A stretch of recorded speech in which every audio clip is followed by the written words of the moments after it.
Amen. Amen. Je vous salue au nom merveilleux du Seigneur Jésus-Christ.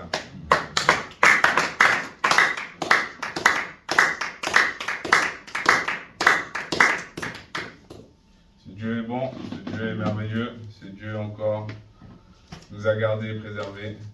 Que chaque personne qui se trouve ici sache être bénie, sache être entendue par Dieu et que Dieu sache encore bénir vos maisons. Amen. Aujourd'hui, ce soir, Dieu m'a mis à cœur de partager un thème avec vous. C'est « Laisse Dieu te transformer ». Amen.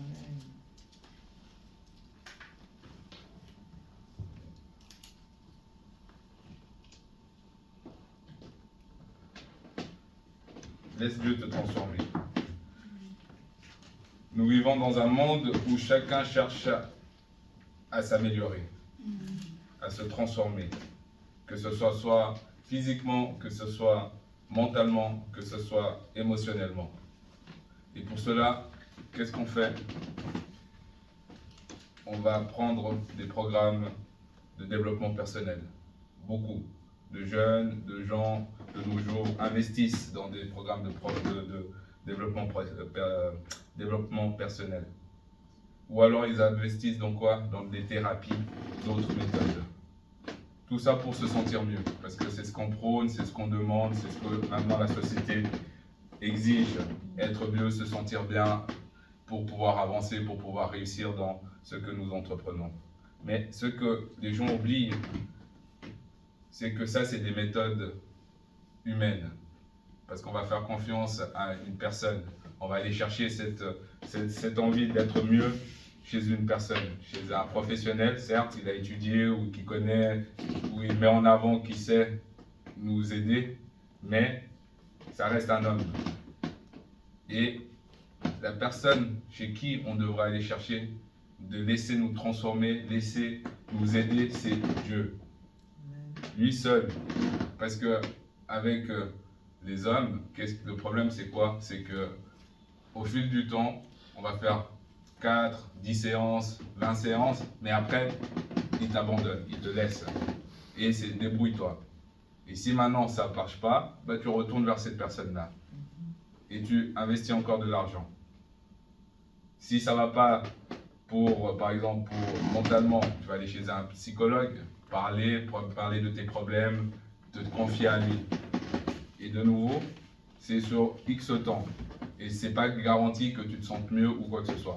Par contre, si tu décides de laisser Dieu te transformer, t'écouter, être ton coach, être ton psychologue, à long terme, ça va rester. Amen. À long terme, il sera toujours là. Il sera toujours là, tu pourras toujours lui parler. Et c'est ça qui est bien avec Dieu. Donc, on va, dans un premier temps, comprendre la transformation divine que Dieu veut faire pour nous, comprendre la transformation divine. Et on va lire dans Romains chapitre 12, verset 2. Romains chapitre 12, verset 2.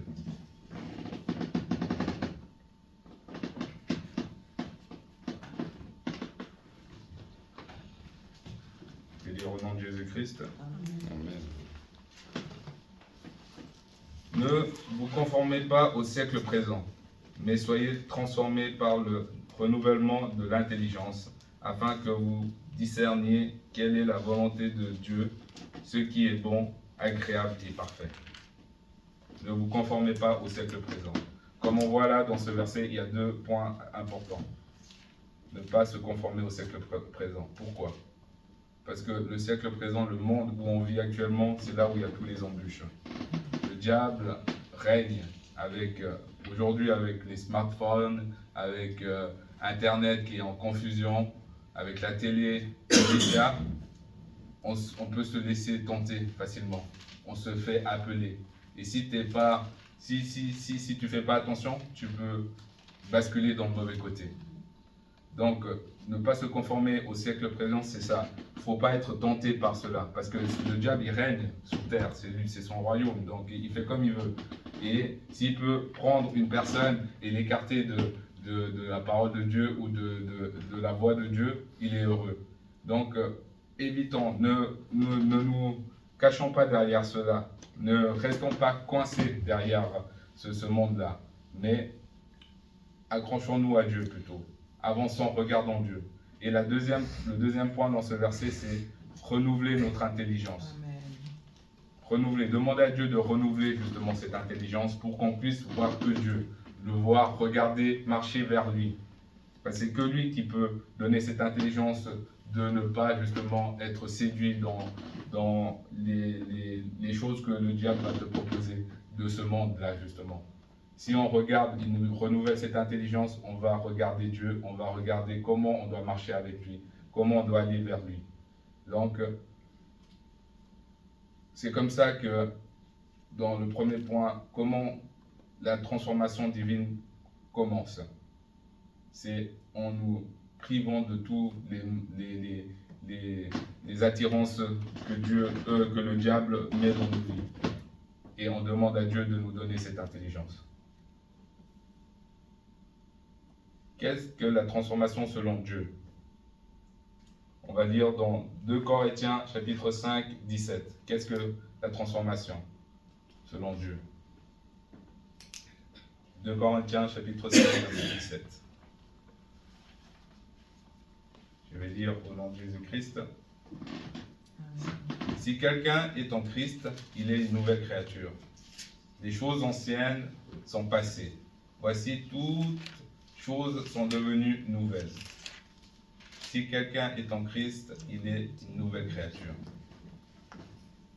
Qu'est-ce que la transformation selon Dieu? C'est justement, la transformation selon Dieu, c'est ton ancien toi est loin et à la poubelle.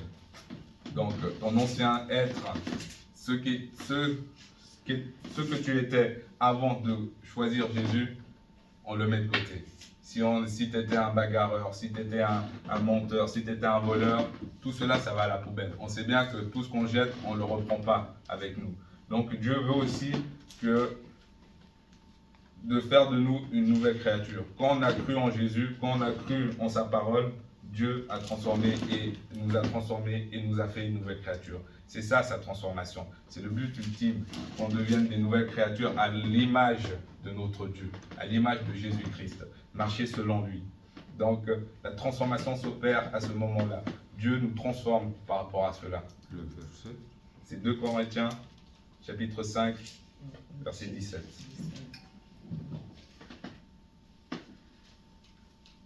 Donc devenir une nouvelle créature, c'est ça. La transformation que Dieu opère à nos côtés. Qui est concerné par cette transformation? Tout simplement, c'est tous ceux qui croient en Jésus-Christ. Tous ceux qui veulent que Jésus-Christ ait le contrôle sur leur vie. C'est à ceux-là que est donné qui peut se transformer. C'est à toutes ces personnes-là qui voient qui regardent en Jésus. Si toi tu n'es pas dans ce cas-là, il faut faire un travail là-dessus. Nous on regarde Jésus, c'est pour ça qu'on est là aujourd'hui. Cette transformation a opéré en nous et continue à opérer en nous. Donc on est là, on regarde légitimement notre Père. Donc on est légitime dans cette transformation. Mais ceux qui ne sont pas encore là-dedans, il faut qu'ils regardent Jésus. Il faut qu'ils s'accrochent à Jésus et qu'ils marchent, qu'ils le cherchent. Et là, ils seront légitimes à accepter cette transformation. Où la transformation a-t-il lieu? Où la transformation a-t-il lieu? La transformation, elle commence dans le cœur de chacun d'entre nous. Amen. Dans le cœur, parce que le cœur, c'est le moteur des émotions. C'est le moteur, c'est ça, c'est ton cœur qui dirige ta façon d'être, ta façon d'agir, ta façon de penser. Si ton cœur est chargé et douloureux, tu seras aussi malheureux. Si ton cœur est joyeux, tu seras une personne joyeuse, tu vas rigoler, tu vas être heureux, tu vas marcher heureux. Ton cœur manifeste et te donne l'impulsion des choses. Donc c'est là où la transformation s'opère en premier lieu, c'est dans ton cœur, dans ton âme, en toi. Si si tu veux changer, il faut d'abord changer ton cœur. La parole aussi dit ceci, je vous donnerai un nouveau cœur et je mettrai en vous un esprit nouveau. J'ôterai de vos corps le cœur de pierre et je vous donnerai un cœur de chair. Il va ôter nos cœurs de pierre. Il va nous donner un cœur de chair. Pourquoi un cœur de chair? C'est un cœur qui est sensible à la voix de Dieu, tout simplement. Un cœur qui sera sensible à ses paroles. Quand il va te dire quelque chose, tu vas être touché et tu voudras marcher selon sa parole, selon ses paroles qu'il t'aura transmises. Donc, Dieu est bon, Dieu nous aime. Il veut nous ôter, il nous enlève ce cœur de pierre que nous étions dans notre ancien nous. Et il nous dote d'un nouveau cœur par cette transformation. Gentiment, il l'opère. Dès que tu choisis de suivre Dieu, dès que tu le choisis en tant que Seigneur et Sauveur, l'opération commence à se faire en toi. Et toi-même, tu ne te rends pas compte, finalement. Les premiers temps, peut-être, on dit souvent, quand on devient nouveau croyant, on est là, on est tout feu, tout flamme, c'est vrai. On est là, et là, c'est là où tu sens peut-être l'opération qui est là. Tu dis, ah oui, là, je suis vraiment une nouvelle personne. Mais à fur et à mesure, comme toute chose, on oublie les choses. Hein, on tombe dans une habitude. Et notre habitude prend des fois le dessus. Et on voit pas qu'on commence à changer. Mais justement, il faut être attentif à ça. Et demander à Dieu tout le temps de renouveler cela, de nous parler, de rappeler dans notre cœur que oui, là, tu es en train de t'écarter, de continuer cette transformation en nous pour voir que Dieu.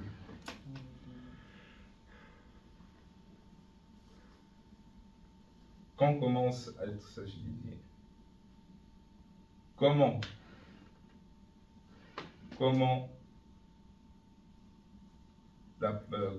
on se transforme? Par quel biais on peut se transformer? Des points pour se transformer. Quels sont les outils pour pouvoir se transformer que Dieu nous met à disposition? La première des outils, c'est la parole de Dieu. Amen. Car la parole de Dieu est vivante et efficace, plus tranchante qu'une épée quelconque à deux tranchants, pénétrant jusqu'à partager âme et esprit. La parole de Dieu, c'est cette parole qui est tranchante, cette parole qui peut transformer, cette parole qui a tout créé. Et à fur et à mesure d'entendre cette parole, c'est là où tu te transformes. Ça, c'est un des premiers outils. Si tu n'aimes pas écouter la parole, si tu n'aimes pas entendre des choses de Dieu, là, il y a un problème. Là, c'est que tu commences à t'écarter ou il y a quelque chose qui ne va pas. Donc, il faut aimer écouter la parole de Dieu. Il faut aimer aussi, pas que écouter les prédicateurs ou quelqu'un mais il faut aussi aimer lire la parole de Dieu, parce que la parole, elle est aussi écrite. Donc, quand toi tu lis la parole, ça te ancre aussi et ça te fait suivre le chemin, parce que les écrits restent et en lisant, ça nous éduque aussi. Donc, c'est bien de lire, c'est bien de pouvoir écouter aussi, être attentif à cela. Une autre des points qui nous a laissé un outil aussi, c'est l'Esprit Saint. Il faut demander l'Esprit Saint de nous diriger. Il faut demander l'Esprit Saint de nous montrer ce qu'on doit faire. Être attentif à ses paroles. Quand on prie, il faut demander cet Esprit de nous montrer qu'est-ce qu'on doit faire pour justement servir notre Dieu. Parce que cet Esprit nous donne la paix, cet Esprit nous donne l'amour, cet Esprit nous donne la joie. C'est l'Esprit consolateur, c'est cet Esprit qui nous a laissé pour qu'on puisse avancer, pour qu'on puisse communiquer avec notre Dieu, pour qu'on puisse connaître ceux qu'il a réservés pour nous. Donc ça, c'est un autre des outils, le Saint-Esprit. Encore un outil, c'est la prière. Ça, c'est la pratique, la prière. La pratique de pratiquer, de demander à Dieu, de parler à ton Dieu, de parler à ton Père. Si tu ne parles pas à ton Dieu, comment tu veux qu'il entende ce que tu as besoin? Si tu ne te mets pas à genoux et tu ne lui parles pas, comment il va savoir que oui, mon enfant a besoin de telle chose, de telle chose? Là, il est en train de douter. Même s'il voit tout, mais il a besoin. C'est comme un petit enfant, il doit venir demander à ses parents. S'il a besoin de manger, il va venir demander à ses parents. Nous aussi, on est des enfants. Et notre Père, c'est Dieu. Donc, on doit lui parler. On doit prendre ce temps de parler. Et ça, c'est les outils qu'il nous a laissés. Et dès qu'on utilise tous ces outils, Dieu commence à opérer en nous. Dieu nous transforme gentiment. Dieu nous transforme. On peut aussi, on dit qu'on doit suivre notre Dieu en tant que Seigneur et Sauveur. Cette transformation opère pas seulement si tu deviens, tu te baptises et tu le choisis en tant que Seigneur et Sauveur. C'est dès le moment où tu commences à t'intéresser à Dieu. Un enfant qui commence à s'intéresser à Dieu, que tu vois le dimanche il vient à l'église, pendant la semaine il vient à l'église, ou le soir il commence à lire la Bible, là déjà l'opération il commence déjà à se faire en lui. Il commence déjà à le transformer. Lui-même il le voit pas, mais son attitude commence à changer. Jusqu'à l'amener jusqu'à se baptiser et le choisir en tant que Seigneur et Sauveur comme il le demande. Parce que c'est ça la règle, le choisir en tant que Seigneur et Sauveur pour le ressembler. Mais tu es déjà transformé. Toi-même, tu ne vois pas. Les gens autour de toi vont voir ta progression. Et il ne faut pas bloquer cela. Il ne faut pas l'obliger à ce moment-là de dire « Ah ben vas-y, va te baptiser ». Ça va venir tout seul. Ça va venir petit à petit. Et dès qu'il sera prêt, au moins, dès il aura choisi de se baptiser, voilà, il va partir, il va continuer. Donc, il y a plusieurs façons d'opérer. Dieu opère de plusieurs façons par rapport à sa transformation. Combien de temps ça peut durer? Combien de temps dure la transformation? Excusez-moi. Combien de temps dure la transformation? La transformation dure toute une vie. Il n'y a pas de délai. La transformation dure toute une vie. Parce que c'est un combat de tous les jours finalement, c'est une demande de tous les jours. Donc, tant qu'on est sur cette terre, cette transformation, elle est tout le temps. Parce qu'on pêche, on tombe, on se relève, on demande pardon, Dieu nous pardonne, on continue notre chemin.